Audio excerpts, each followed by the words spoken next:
안녕하십니까.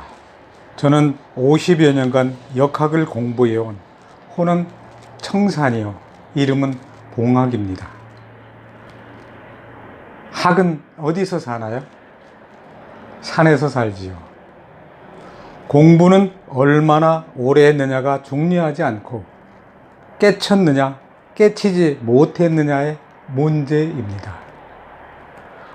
오늘이 제가 있기까지 저는 최 박사님, 단원 선생님, 장원 선생님과 또 다른 여러 스승님으로부터 배웠고 20여 년간의 임상 자료와 고전을 참고하여 공식사주를 창안하게 되었습니다. 공식사주는 어느 날 하늘에서 뚝 떨어진 것이 아니라 정통사주를 바탕으로 현대인들이 자연의 이치만 알면 쉽게 배우고 익혀서 활용하도록 정리한 것입니다. 사주는 자연의 풍경입니다.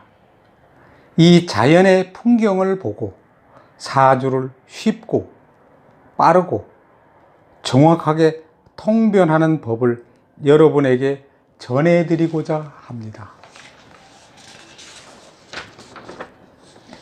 2일은 2, 2는 4, 2, 3은 6, 9구단입니다.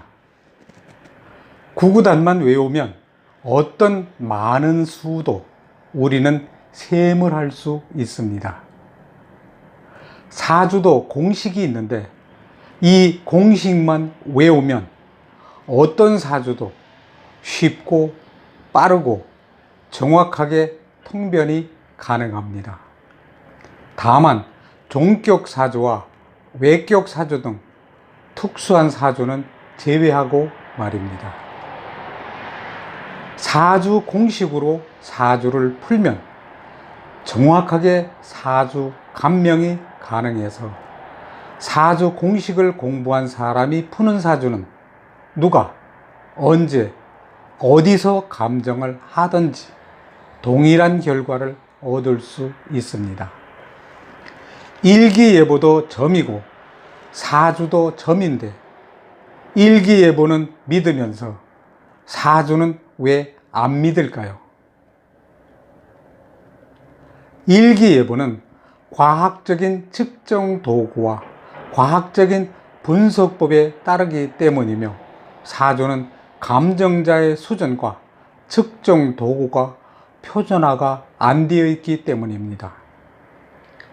사주가 제도권에 진입하기 위해서는 표준화된 측정 방법과 표준화된 교육을 통해 표준화된 산출물을 얻을 수 있어야 합니다. 그래야 역학이 다른 학문과 어깨를 나란히 하며 국가와 사회에 공헌할 수 있습니다. 역학이 국가나 사회로부터 인정받을 때 역학도 장족의 발전을 할 수 있습니다. 자, 그러면 본론으로 들어가 강의를 시작하겠습니다.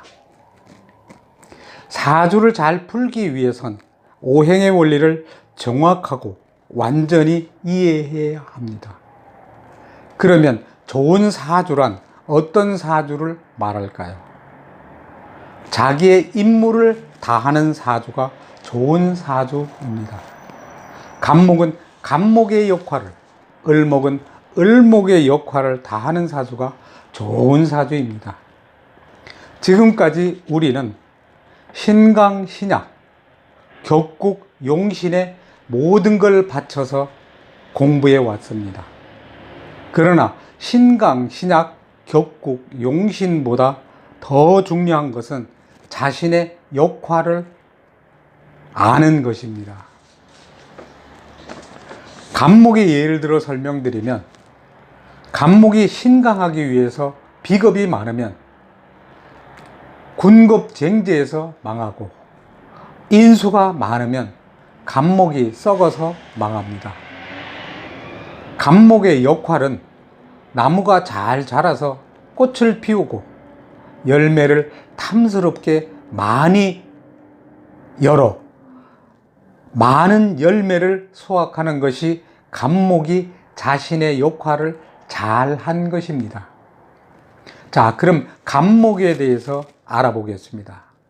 갑은 동물로는 여우라 하고 물상으로는 거목, 고목, 광대한 수림, 견고한 나무 등으로 이해하고 방향은 북쪽, 색깔은 녹색입니다. 글자의 머리 모양이 커서 과민하거나 생각이 깊어서 또는 생각이 많을 수 있습니다. 또한 글자가 침이나 바늘처럼 생겨서 의술에 능할 수 있습니다. 갑은 천간의 시작이고 데모할 때 드는 피켓 모양으로 갑목이 있는 사람들은 앞에 나서기를 좋아합니다. 이와 같은 성질의 글자가 사주 원국에 있으면 거의 틀림없습니다. 앞에서도 언급했지만 자의나 자상에 의해 유추해 보면 실제 임상에서 80% 이상 적중합니다. 갑목의 특징은 논리적이라서 종교를 맹신하지 않는다. 공부에 취미가 있어서 교육자가 많다. 사주 원국에 목이 없으면 새로운 일을 추진하지 못한다. 봄은 청년 시기이므로 일관성, 불굴, 첫째를 추구하는 성향, 외부적 환경에 굴하지 않고 밀고 나가는 기질과 새로운 일을 잘 벌리거나 가담을 잘 합니다.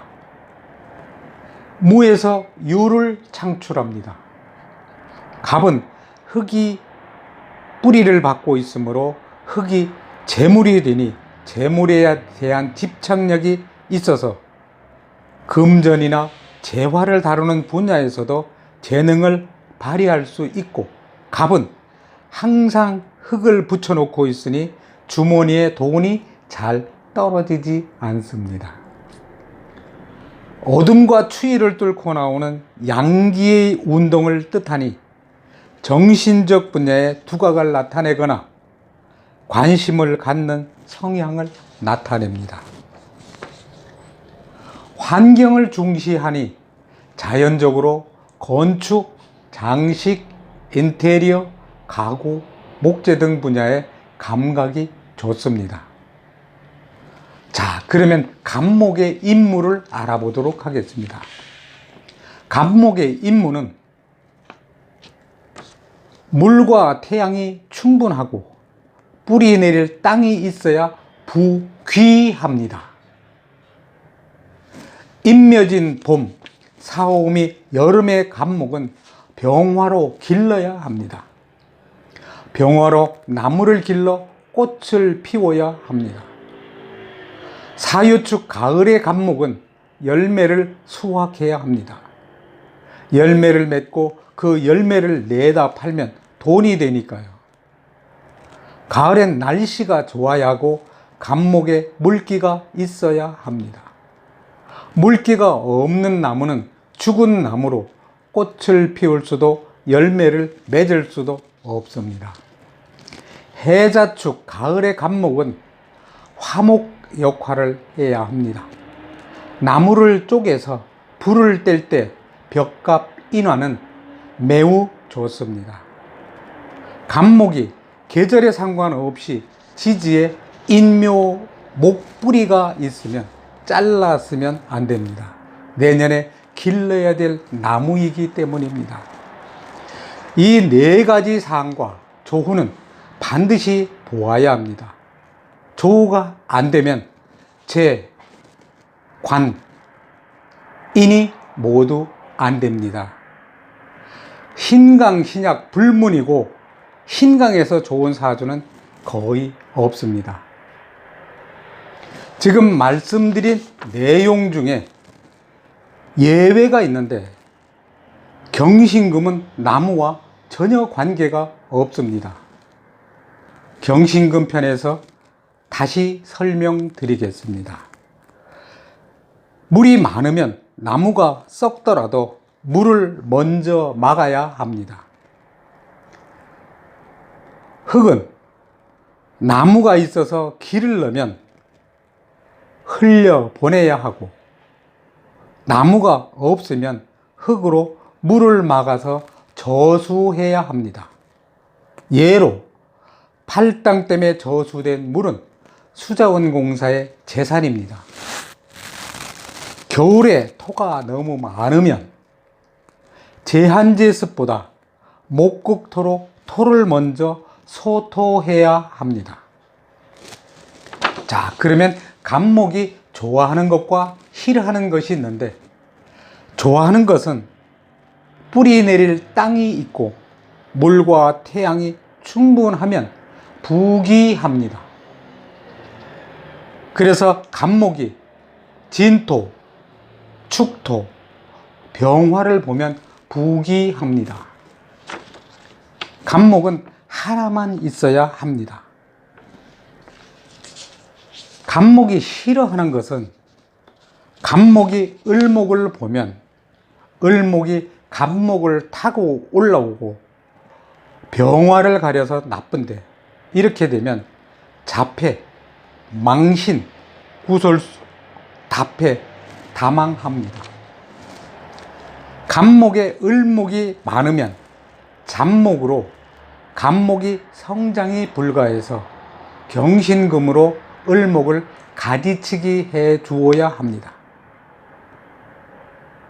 목은 생명으로 목을 태우면 망하는데, 묘술 합화는 묘목을 태우니 망합니다. 수, 인성이 많으면 감목이 썩어서 쓸모가 없는데, 목은 물이 많아서 썩었는데 운이 목화운이 되면 염증이 생겨 건강이 더 나빠집니다. 감목이 얼면 신경마비, 지체장애자, 전응아가 됩니다. 토가 많으면 목이 부러집니다. 그래서 의식주가 불안정하고 공부는 안 됩니다. 경금이 너무 강하면 감목은 부러집니다. 원국에 감목이 있는 자가 기토운이 오면 갑기합으로 감목이 썩어서 재물을 없앱니다. 병화가 기토를 보면 시야가 가려져서 판단이 흐려집니다. 겨울에 갑을목으로 제한지에서 파는 토를 극하면 가정 파탄, 천한명 반드시 망합니다. 자, 그러면 대운에 대해서 알아보겠습니다. 갑목대운이 오면 여자는 남편 하는 일이 잘 안 됩니다. 왜 그러냐면 자신이 대장을 하려고 하니까요. 건강이 나빠지고 사업이 부도나고 과부가 되든지 가르칠 일이 생기고 공부하게 됩니다. 갑목 남자는 승진, 사업 호조, 대체로 좋은 편이며 통솔할 수 있는 능력이 생깁니다. 노태우 전 대통령은 갑목대운의 대통령이 되었습니다. 자, 그러면 오늘은 여기서 마치고 다음은 갑목 통변편에서 좀 더 자세히 설명드리겠습니다.